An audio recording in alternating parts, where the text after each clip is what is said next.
Hello everyone, कैसे हो आप सब। मैं आपका स्वागत करता हूं आपके अपने यूट्यूब चैनल इंदौर की पाठशाला पे। जी हाँ, आपका अपना यूट्यूब चैनल।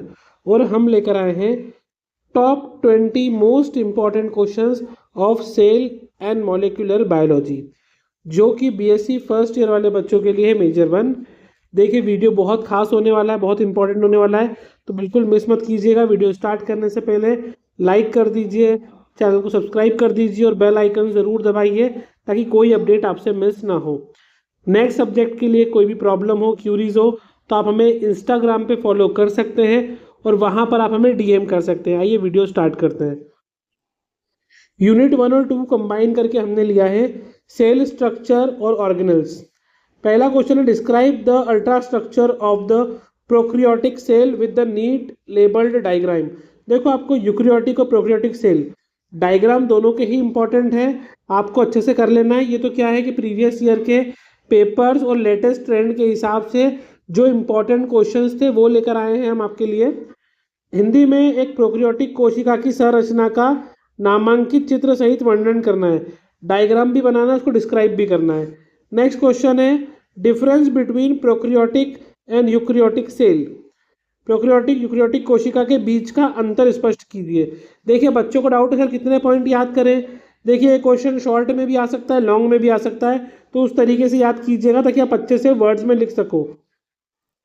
नेक्स्ट क्वेश्चन है, discuss the fluid mosaic model of the plasma मेम्ब्रान्स।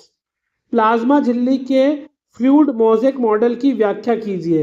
देखिए, जितना हो सकेगा ना, जहाँ पर आपको लग रहा है कि इनके डायग्राम्स आपको आते हैं या डायग्राम है बुक में, तो वो डायग्राम ज़रूर कर लीजिएगा, क्योंकि डायग्राम बनाने से एक्स्ट्रा मार्क मिल जाते हैं। वो भी लेबल्ड डायग्राम होना चाहिए, नामांकित चित्र। नेक्स्ट क्वेश्चन है, describe the structure and function of mitochondria. Mitochondria की संरचना एवं कार्यों का वर्णन करो। पावर हाउस ऑफ सेल भी बोलते हैं इसको। Explain the structure and role of Golgi complex in a cell. कोशिका में गोल्जी काय की संरचना और भूमिका को समझाइए। ये भी इंपॉर्टेंट है बेटा, सारे क्वेश्चन इंपॉर्टेंट है। यूनिट 1 और 2 को एक साथ कवर करते हैं, और ये ऐसे क्वेश्चन है, अगर इनको पढ़ लेते हो तो आप ब्रॉडली इन यूनिट में से कोई भी क्वेश्चन आए तो उनको अटेम्प्ट आप कर सकते हो।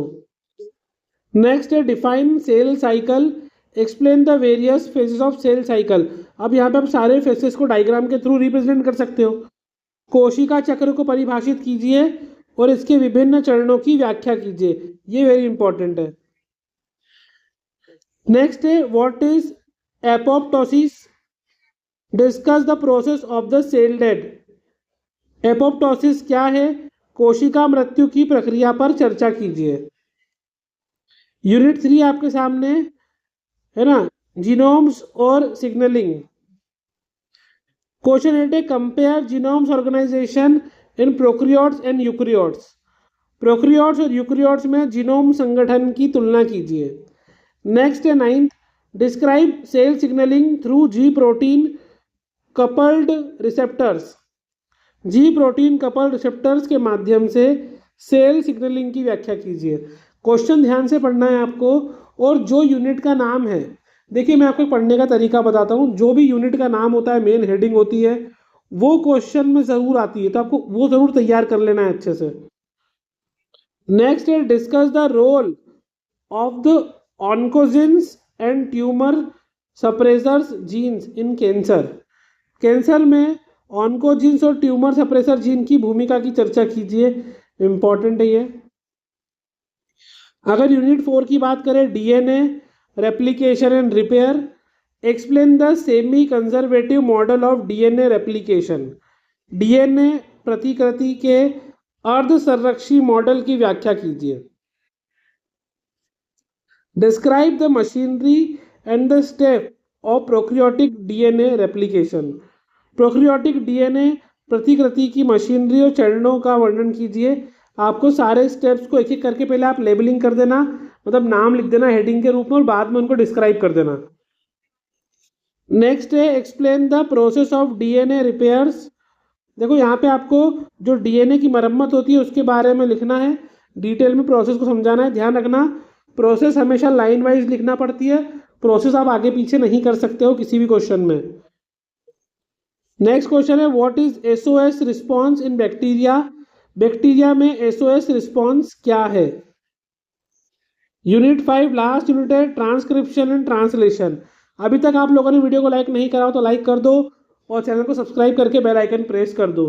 देखिए मान रहा हूँ कि वीडियो थोड़ा लेट आ रहा है, लेकिन मेरे को जब बच्चे बताएंगे नहीं कि उनको किस सब्जेक्ट की इंपॉर्टेंस चाहिए तो मैं प्रोवाइड नहीं कर पाऊंगा। मैंने आप सभी को बोला है कि आप मुझे इंस्टाग्राम पे फॉलो करके वहाँ पर डीएम कीजिए।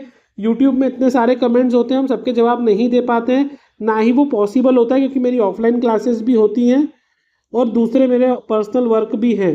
तो इसके लिए काफ़ी डिफ़िकल्ट होता है बेटा कि हर एक बच्चे के लिए हेल्प कर सको, क्योंकि बहुत सारी स्ट्रीम्स है, बहुत सारे एग्जाम्स है कल। Next question describe the process of transcription in prokaryotes. Prokaryotes में अनुलेखन की प्रक्रिया का वर्णन कीजिए। नेक्स्ट क्वेश्चन है explain the role of RNA polymerases in the transcription. अनुलेखन में आरएनए पॉलीमरेस की भूमिका को समझाइए।